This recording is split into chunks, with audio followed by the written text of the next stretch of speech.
Furacão Gustave chega ao solo americano com ventos de 170 km por hora e chuvas torrenciais. E as Bahamas já estão sentindo efeito do novo furacão Hanna. Venezuela quer converter ilha em área de preservação. E no Brasil, umidade do ar volta a ficar abaixo de 20% no centro-oeste e sudeste. Construtora considerada verde é multada por cortar árvores. Polícia Federal discute novas técnicas de combate a crimes ambientais. Agora, no Clima Tempo News.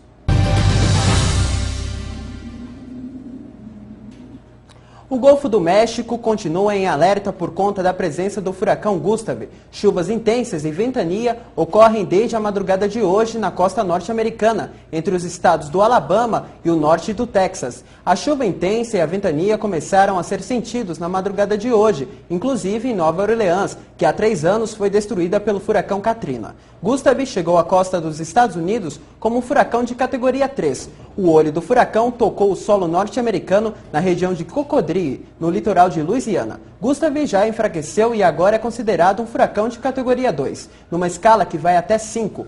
Mesmo assim, são esperadas chuvas torrenciais e ventos de mais de 100 km por hora até amanhã. De acordo com o Centro Nacional de Furacões de Miami, às 2 horas da tarde, horário de Brasília, o centro do furacão estava a apenas 16 km de Morgan City. Os ventos de Gustave são estimados em 170 km por hora, com rajadas maiores. Mas agora a tendência é de enfraquecimento, à medida que o furacão avança sobre o interior do continente. Diante da confirmação da chegada do furacão Gustave, cerca de 2 milhões de pessoas deixaram o estado norte-americano de Louisiana desde a última sexta-feira, seguindo ordens do governo estadual.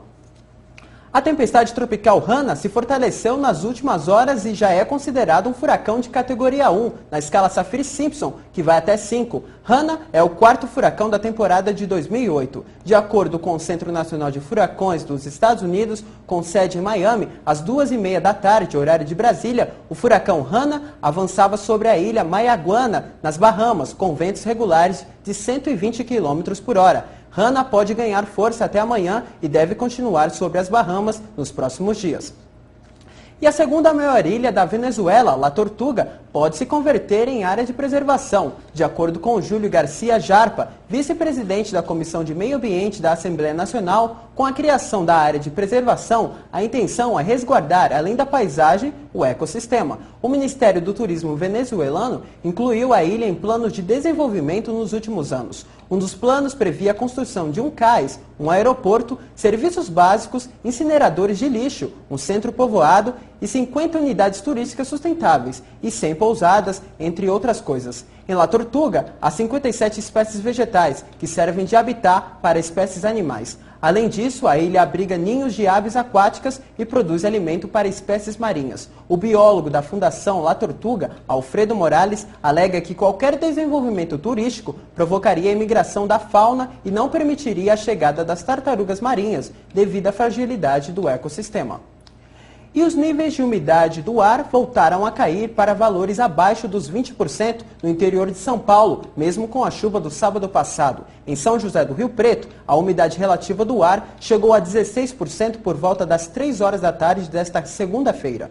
No sábado, o menor índice de umidade foi de 38%. Em Cuiabá, capital de Mato Grosso, o ar também ficou bem mais quente e seco. A temperatura já chegou a 38 graus no meio da tarde e a umidade do ar baixou para 16%.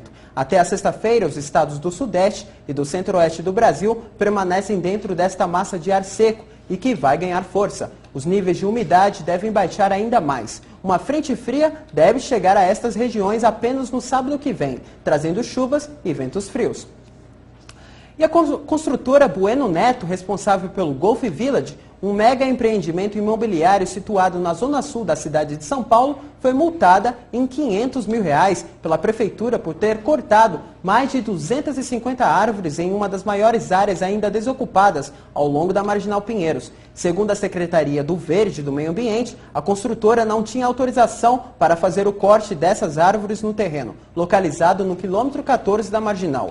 Além da multa, a construtora foi penalizada a reparar os danos causados, mas a empresa já recorreu da autuação. O laudo elaborado pelo engenheiro agrônomo Joanírio Dorize, que é responsável pela fiscalização, apontou que danos ambientais e cortes ilegais atingiriam diversas espécies, como trema, tapiá, copororoca e outras. Segundo o diretor do Golf Village, Carlos Gasperini, a área já era degradada e quando o condomínio estiver implantado, ganhará mais árvores do que tinha antes. A construção do condomínio de luxo, que vai ter 56 torres de 8 andares e com faturamento de venda estimados em cerca de 1 bilhão e 700 milhões de reais, tinha como apelo dos empreendedores justamente a preservação do meio ambiente.